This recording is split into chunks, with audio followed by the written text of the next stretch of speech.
Olá, cientistas! Tudo bem com vocês? Espero que sim. Vamos continuar nosso livrinho abençoado, Livro dos Espíritos.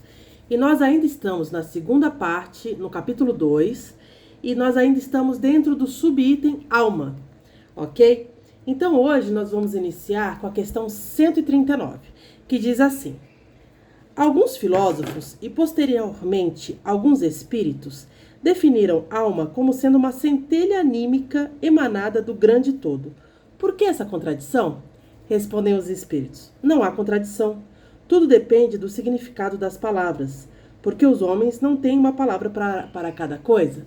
Aqui, na realidade, a gente, como eu já havia dito na aula anterior, nós temos, para os filósofos, para as inúmeras subdivisões de igreja, a noção de alma varia.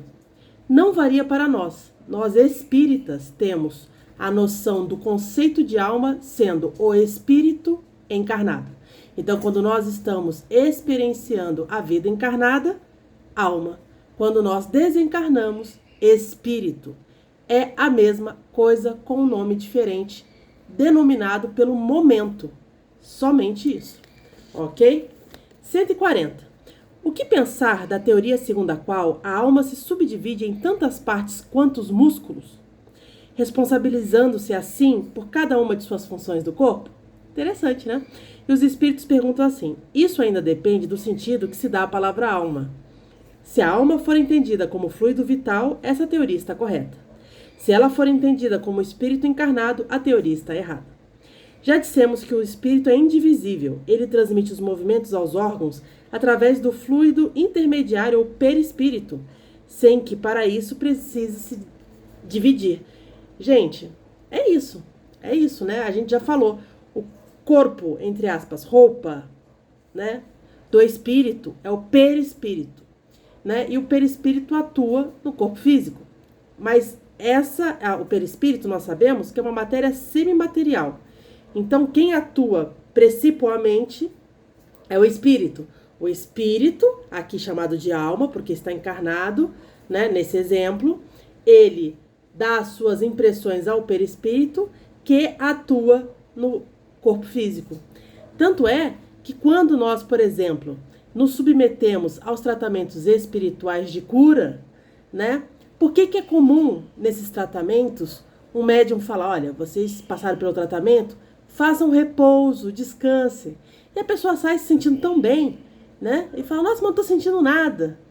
Por quê? Porque essa atuação espiritual é feita no perispírito primeiro. E aí depois, com os dias, as horas, os dias, é que vai sendo, vamos dizer assim, solidificado no corpo físico.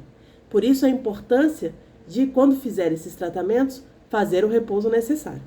Muito bem, 140A.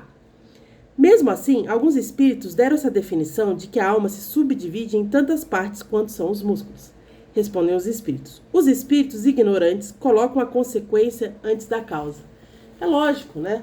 A gente não pode esquecer que o que determina tudo é o espírito, né? O que determina é o espírito. Nós somos espíritos, que quando encarnados, muda o nome para alma. Mas nós somos espíritos. O espírito é que tem a capacidade da inteligência, né? Então não é no corpo físico, não é no perispírito, né? A nossa inteligência de ser imortal que somos está no nosso espírito. 141. É correta a opinião de que pensam que a alma externa envolve o corpo físico? Né? Então, assim, é perialma, né? É isso que ele está perguntando. A alma não está aprisionada ao corpo físico como um pássaro na gaiola. Ela se irradia e pode se manifestar fora do corpo, como a luz através de um globo de vidro ou como um som em torno de uma fonte sonora.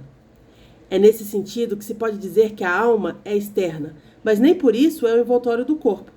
A alma possui dois veículos para sua manifestação. O primeiro, o perispírito, composto de matéria sutil e leve, e o segundo, o corpo físico, composto pela matéria grosseira e pesada. A alma é o centro desses dois corpos, como o embrião o é uma semente, conforme já dissemos. É o que eu acabei de dizer, né? O espírito é que, vamos dizer assim, determina, né, o perispírito e o corpo físico. O espírito vem antes, é anterior a todos os tipos de corpos, né? Então, é ele que, quando aqui encarnado, chama-se alma, que determina esses dois corpos pelos quais ele pode atuar aqui na Terra. Ou, inclusive, se desencarnado, sendo espírito, e aí não alma, ainda assim nós mantemos o nosso perispírito nesse momento vibracional, né? Então, ainda assim atuamos no mundo físico. O espírito com o perispírito atuando no mundo físico. Muito bem. 142. O que dizer da teoria segundo qual a alma numa criança vai se completando a cada período da vida? Aí respondeu os espíritos. O espírito é um só e está completo tanto na criança quanto no adulto. Os órgãos, que são os instrumentos para a manifestação da alma, é que se desenvolve e se completam até a fase adulta. Ainda neste caso, é colocar a consequência como causa. É comum a gente ouvir dizer isso, né? Então quer dizer que o espírito ele vai levando aí uns 7 anos para fazer a conexão com o corpo, né? Essa ideia, ela está equivocada no sentido da alma, porque o espírito, no momento da concepção, ele se liga já à materialidade. Mas ele já está pleno. O que diferencia é a lucidez que esse espírito vai ter de recobrar quem se é ao longo dos primeiros anos. Que realmente nos primeiros anos isso fica mais adormecido para permitir que esse espírito tenha a oportunidade, através do meio em que se encontra, de já ser bem orientado para trabalhar melhor as suas más tendências. Legal, né? São coisas diferentes. 143. Por que nem todos os espíritos definem a alma da mesma maneira? Aí respondem os espíritos. Os espíritos não são igualmente esclarecidos sobre essa questão. Existem muitos com pouca inteligência e que não compreendem as coisas abstratas, assim como acontece com as crianças. Existem ainda os espíritos pseudo-sábios, que se manifestam de modo pomposo apenas para se impor, aliás, como também acontece com os homens. Os próprios espíritos esclarecidos podem se exprimir usando termos diferentes, mas que no fundo têm o mesmo significado, principalmente quando o assunto é difícil de ser explicado, utilizando uma linguagem que é incapaz de traduzir as coisas com clareza. Recorre então às figuras, a comparações que o homem toma por realidade. Isso aqui nós já falamos de inúmeras formas diferentes, né? Os espíritos somos nós, ou seja, nós estamos aqui, estamos nessa fase. Desencarnamos, continuamos a ser quem somos. Não nos tornamos uma pessoa diversa. Então, naturalmente, os espíritos desencarnados que se comunicam, ainda assim também têm os mais conhecedores, os menos conhecedores, os que ainda estão em evolução, os mais evoluídos. Natural, assim como aqui na Terra também há uma grande variação. Então, isso não modifica. O importante é sempre perceber o conteúdo da mensagem.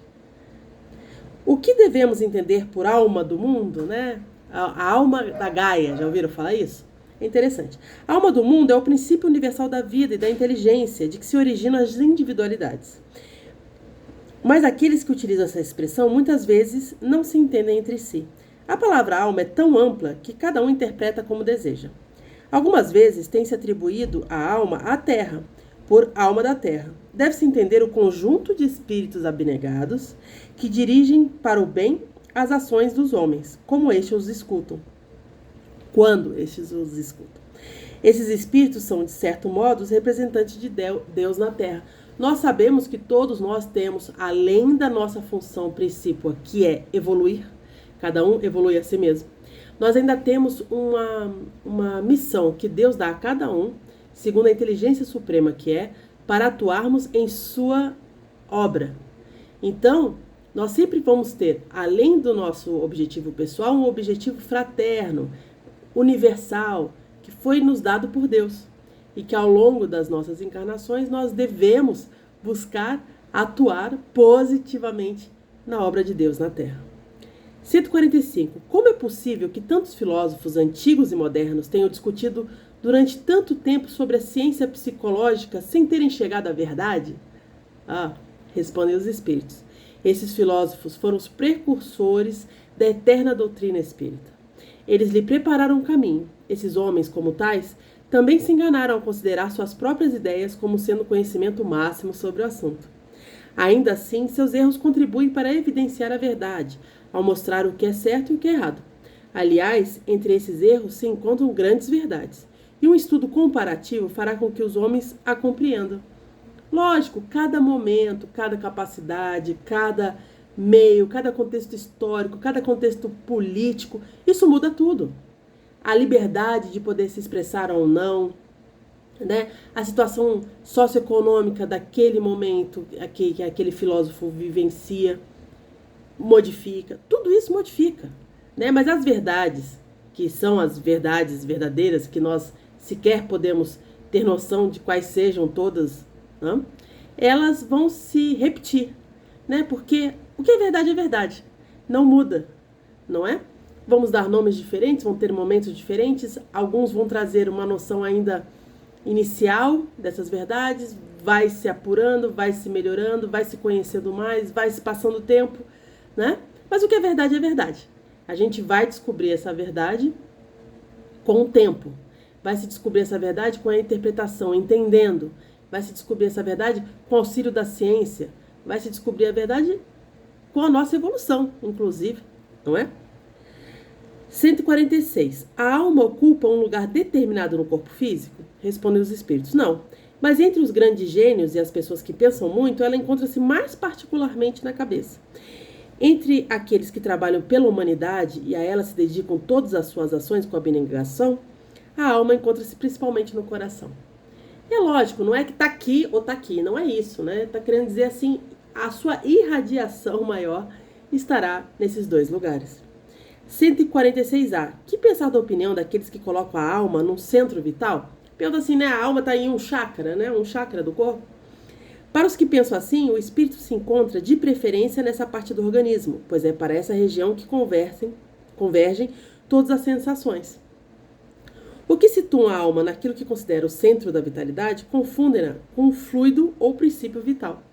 Contudo, pode-se dizer que a sede da alma reside particularmente nos órgãos que servem para a manifestação intelectual e moral.